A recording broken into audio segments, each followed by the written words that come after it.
McConaughey. The very name evokes the free-spirited, easy-living, all right philosophy of the actor we first met in 1993, playing a local legend named Wooderson, still hanging around with the high school kids in the movie Dazed and Confused. 3 years later, he was a bona fide movie star after playing lawyer Jake Brigance opposite Sandra Bullock in A Time to Kill. McConaughey became a bankable romantic comedy star through the 2000s before taking nearly 2 years away from the business. He returned to earn an Oscar for his role in Dallas Buyers Club and acclaim for the HBO series True Detective. Last year, the 50-year-old McConaughey took another break, gathering the diaries he has kept since he was 14 years old and heading alone to a remote cabin to look through the pages of his life. He turned them into the new book, Greenlights, a collection of true stories that range from hilarious and enlightening to painful and downright shocking. Matthew and I got together over Zoom for a virtual Sunday Sitdown.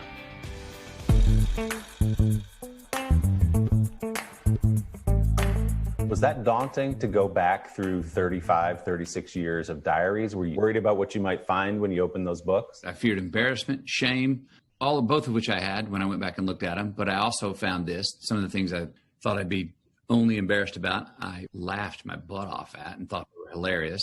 Some of the things that I thought I'd be ashamed about, I found that I had forgiven myself. What was the moment where you said, boy, this is interesting and maybe cathartic for me, but I also think it's worth telling the world about?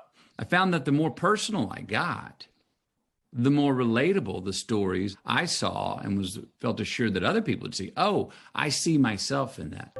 Matthew McConaughey grew up in Uvalde, Texas, with two older brothers in what he calls a loving home.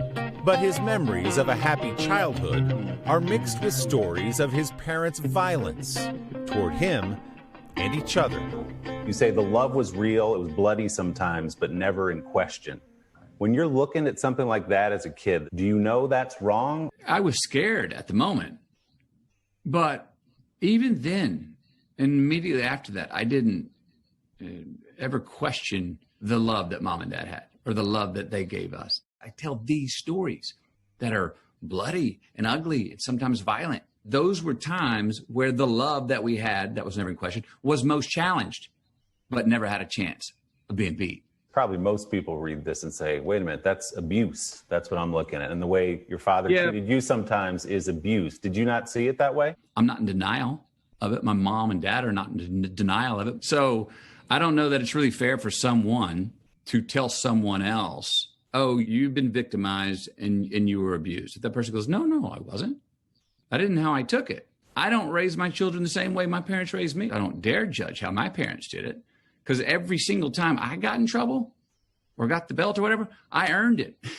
My wife and I do a little more explaining. Okay, let's debate this out. And even today, my mom goes, geez, y'all talk about it too much. So we've painted a picture of this household that you come out of. Where does the actor Matthew McConaughey come from? It wasn't really until after I got my first job, Dazed and Confused. All right. How you doing? First 3 words I ever said on film. And it's true, you just came up with that on your own? There was not a word written for that entire scene. And I started to go through my head, who's my man? Who's Wooderson? What is Wooderson about? And I said, Wooderson's about his car. And I said, well, I'm in my 1970 Chevelle. There's one. I said, Wooderson's about getting high. I said, well, Slater's riding shotgun. He's always got a doobie rolled up. I said, Wooderson's about rock and roll. I said, I got Ted Nugent's Stranglehold in the 8-track. There's 3. And then I heard action. And I looked up. All right. And you never could have known what that was going to become. How often, honestly, do you hear that from people? Every day? All the time. I mean, I hear it. I get pictures. People have it tattooed in very sensational places on their body. Yes, they do. It's like a monument at the beginning of your career. You know, I think it's fair to say that there are some other films in between, but Time to Kill was the moment that you became, forgive the term, a movie star. Can you see her? Now imagine she's white. Over the weekend that A Time to Kill came out, my life changed over those 2 days. It was a bit shocking. Everyone had a biography of me. I noticed that for me personally, my soul missed its anonymity.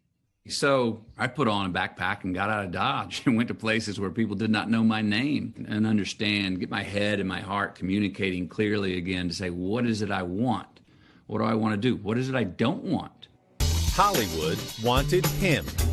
In 2001, McConaughey began a run of romantic comedies with big-name co-stars that cemented him as a major box office draw. Oh, are you okay? Are you okay? The wedding planner, where they write you a big check and you go, wow, okay, I'm going to the Chateau Marmont. I'm going to get my own key to the kitchen so I can cook steaks at 3 o'clock in the morning. Did you like that run up until a point? Because in the book you say, I knew it sort of had to end somewhere. I did, but I gave myself license to enjoy it. Let's just lean into your life that you've got, McConaughey, the access, influence, and fame. And you'll know when it's time to get out. And then I think around 2008 or so, you sort of put on the brakes on things. For almost 2 years, you say, all right, I'm going to recalibrate. I knew where I wanted to go and what roles I wanted to do, but those roles were not coming my way. I had met my now wife, Camilla, at that time and was falling in love with her, and we had created our first child. So those were two really great anchors to have for me in my life when I chose to take a sabbatical from working. But I did. I entertained. Maybe Hollywood never calls back. Yeah. Maybe I'm going to go be a high school football coach. But after 20 months of nothing, no rom-coms, no seeing me shirtless on the beach, where's McConaughey? He's forgotten. Well, guess what? Now he just became a new good idea for a role like a Lincoln Lawyer, Killer Joe, Paperboy, Magic Mike, Mud, True Detective, Dallas. So I unbranded in those 2 years. This is a combination of AZT, I'm suing you for attempted murder. Of course, you won the Oscar for Dallas Buyers Club. That had to be incredibly gratifying after 20 months of not being sure how this was going to turn out exactly, to have it turn out that well. It was affirmation that what I was putting out there, what I was intending to do was actually translating. But those other things were me too. And I always said that. Rom-coms, I love them. People try to go, oh, this is now and that was then. That wasn't really you as a shirtless guy rom-com guy. Now you're showing us the true self. That's a bunch of BS. That was me too, and still is. And those rom-coms I was doing were paying the rent for the houses that I was living on the beach shirtless on. No shame in those shirtless pics. Matthew's book, Greenlights, is available now. By the way, the title Greenlights refers to the moments in his life that looked at first like red lights or barriers, but became green lights for him eventually. Don't forget to subscribe to the Sunday Sitdown podcast to hear the full-length interview with Matthew McConaughey. Boy, there's a lot more in there for you. You can find it on Apple Podcasts or wherever you get yours.